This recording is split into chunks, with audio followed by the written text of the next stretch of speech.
The Galactic Empire controlled by ruthless alien species who viewed humans as a nuisance, an inferior race not worthy of respect. For centuries, humanity had suffered under the yoke of alien domination. Entire planets had been stripped of resources, their people enslaved, their cultures erased. The Empire's rulers, a council of alien overlords, decreed that humans existed only to serve, their lives expendable, their dignity irrelevant. To the aliens, the thought of humans rising up was laughable, a mere fantasy. But on Earth, humanity had not entirely given up hope. Beneath the surface, a group of defiant leaders continued to resist, quietly planning in the shadows. Their resources were meager, their numbers small, but they had something the Empire did not expect: rage. A rage that had simmered for generations, now on the verge of erupting into action. General Helena Sato, a former military strategist and one of the last remaining leaders of the human resistance, paced inside a dimly lit bunker deep beneath the scorched ruins of New York City, her brow furrowed with tension as she scanned the holographic projections of key Empire officials. These were the monsters who had brutalized her people for too long, each face a symbol of their suffering. "We cannot defeat them in open war," she said, her voice steady but filled with grim determination. "But we can take out their heart. We can make them fear us." Beside her stood Colonel Evan March, a grizzled veteran with more scars than memories of peace. "They don't fear us, Helena. To them, we're insects, too insignificant to even consider a threat." Helena turned to him, her eyes hard. "Then we give them a reason to reconsider." The holographic images shifted, narrowing to a specific list of alien officials, each responsible for atrocities against humanity. There was Governor Kresh, the four-armed Lorkith who oversaw forced labor camps on Mars, where entire families had been worked to death. Admiral Quen, an amphibious creature who had orchestrated the massacre of millions during the destruction of Earth's colonies. And above them all, Supreme Chancellor Varric, an ancient telepathic being who had ruled the Empire for over a century, tightening its iron grip on humanity with every passing year. Helena's gaze fell on the final target. "We hit them where it hurts. We take down their leaders, one by one. And we send a message that humanity won't be their slaves forever." March's skepticism was evident, but he knew better than to doubt Helena's resolve. "And how exactly do you plan on doing that?" "We don't have the firepower. Our fleets are non-existent, and our armies are scattered across what's left of the outer colonies." Helena's expression shifted, a hint of something darker crossing her features. "We don't need an army.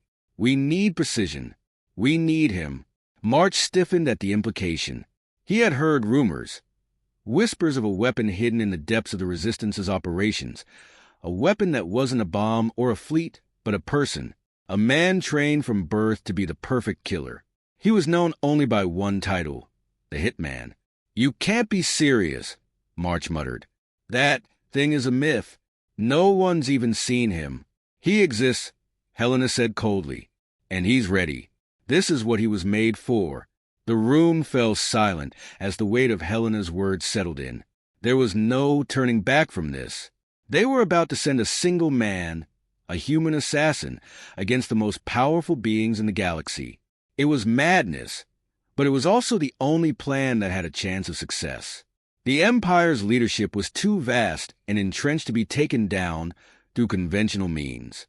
But if they could cut off the head, the body might collapse. "Do you trust him?" March asked, his voice low, almost a whisper. Helena hesitated for the briefest moment. "I don't trust anyone anymore, Colonel, but I trust in what he's been trained to do. If anyone can make the Empire bleed, it's him." In the far corner of the bunker, a dark figure emerged from the shadows, his face obscured by a hood. He moved with an unnerving quiet, his presence barely registering, until he was standing just a few feet from Helena and March. The Hitman said nothing. His silence was more chilling than any threat. Helena turned to him, meeting his gaze. "You know your targets. The Council must fall. Make them suffer."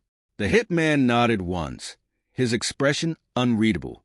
There was no need for more words. His mission was clear, and he had no doubts. His purpose had been burned into his soul from the moment he was born. He was humanity's weapon, forged in the fires of their suffering, and now he would be unleashed upon their enemies. March watched him with a mixture of awe and unease. Can one man really bring down the Empire? Helena's eyes remained on the Hitman as he faded back into the shadows, a ghost among the ruins of Earth. We're about to find out. The bunker was left in silence once again, but this time it was a silence of anticipation. A storm brewing on the horizon, one that would soon break upon the unsuspecting Empire. The Galactic Empire was unaware of the storm creeping into its heart. It began with a whisper. Governor Kresh of Mars found dead in his private chamber. The Empire's official report would later describe his death as an accident, a malfunction of the pressurized system in his quarters. But those who knew Kresh knew he had been strangled with a thin, untraceable wire, a weapon favored by certain human assassins, or so the rumors went. The Hitman had struck, and no one had seen it coming. The mission had been flawless, and now it was only the beginning. The Hitman moved through the vast territories of the Empire, like a shadow, leaving no trace behind. His second target was Admiral Quen, whose cold-blooded reign had left millions of humans dead. Quen was stationed on the water-covered planet of Entus, an ocean world with towering citadels of glass and steel that rose from the waves like ancient sentinels. The Admiral's fortress was impenetrable. By design, the water surrounding it teemed with genetically enhanced sea creatures, and the air above was patrolled by drones. But none of that mattered. The Hitman was already inside. Disguised as one of Quen's personal aides, he had spent days silently observing his target, blending into the background, studying the Admiral's routines. Quen was a paranoid creature, an amphibious being with slick, translucent skin and dark, predatory eyes. His fortress reflected that paranoia. Every door required retina scans. Every hall was guarded by soldiers. Yet the Admiral's arrogance was his undoing. He believed himself untouchable, safe in his fortress. That night, Quen dismissed his guards early, as he often did, retreating to the solitude of his private chambers to conduct his daily rituals in the still, salt-scented air. But the chamber was not empty. The Hitman had been waiting, coiled like a predator ready to strike. As the Admiral lowered his defenses, slipping into a meditative state, the Hitman made his move. Quen's death was swift, one sharp, precise thrust of a blade through his throat, severing the vocal cords before the creature could utter a sound. The Hitman wiped the blade clean, disappearing into the night as the Citadel's alarms blared far too late. The next morning, whispers of fear swept through the Empire's elite circles. The deaths of Kresh and Quen were no longer being dismissed as accidents. Someone was targeting the leadership. But who? The Hitman's name had not yet surfaced, but his presence was felt in the rising paranoia. On the distant planet of Threxos, Lord Phidar received the news with trembling claws. A massive, insectoid creature, Phidar was the commander of the Threxos garrison, responsible for enforcing the Empire's iron-fisted rule over the planet's human population. His brutality was legendary. Executions were a daily spectacle in the streets. But now, Phidar felt the icy grip of fear tightening around him. Kresh was dead. Quen was dead. Who was next? He doubled his personal security, installing more drones, more guards. His palace became a fortress within a fortress, every possible entrance sealed with force fields. Yet, deep down, Phidar knew it wouldn't be enough. He could feel the invisible noose tightening around his throat. 2 days later, Phidar's body was found impaled on a spire outside his palace, his own sword driven through his chest. The palace guards claimed they saw nothing, heard nothing. It was as if the assassin had materialized from thin air. Panic gripped the Empire's ruling class. Meetings were held in secret, measures taken to root out this elusive killer, but the Hitman always remained one step ahead. Back on Earth, General Helena Sato monitored the reports with grim satisfaction. Each death sent ripples through the Empire's command structure, and the results were becoming evident. Alien officials were pulling out of human territories, too frightened to stay. The once unshakable confidence of the Empire was cracking. But Helena knew the true test was yet to come. Her gaze fell on the holographic projection of Supreme Chancellor Varric. Varric, the ancient ruler of the Empire, was a being of immense psychic power, his mind capable of bending lesser creatures to his will. If the Hitman could eliminate him, it would be the ultimate blow. Varric's death would send the entire Empire into chaos. In the dark recesses of a starship speeding toward the Empire's core world, the Hitman prepared for the final phase of his mission. He knew what was at stake. Each kill had been executed with the precision of a scalpel, cutting away the layers of the Empire's command structure. But Varric was different. Varric could sense threats before they even materialized. The Hitman would have to be more than a ghost. He would need to become something Varric could never anticipate. He would need to be invisible, even to a mind that could see the future. As the stars blurred into streaks of light outside the viewport, the Hitman closed his eyes and centered himself. This was his purpose. This was why he had been created. There could be no fear, no hesitation. The Council would fall, and with it the Empire. His campaign was far from over, and the most dangerous target was still ahead. The heart of the galactic empire pulsed with trepidation. Whispers echoed through the ornate halls of the Chancellor's citadel on the capital planet of Varith, where Supreme Chancellor Varric ruled with an iron grip and a mind sharper than any blade. His telepathic abilities made him a formidable adversary, able to read thoughts and feelings, to foresee intentions. Yet, even he could not grasp the extent of the impending storm. Varric sat upon his throne, a towering structure of black obsidian, surrounded by his remaining counselors, shadows of their former selves. Their faces were ashen, eyes darting nervously, fear palpable in the air. The recent deaths of Governors Kresh, Quen, and Phaidar had rattled the Empire to its core. "We are being hunted," one counselor, a reptilian named Shah, hissed, his voice trembling.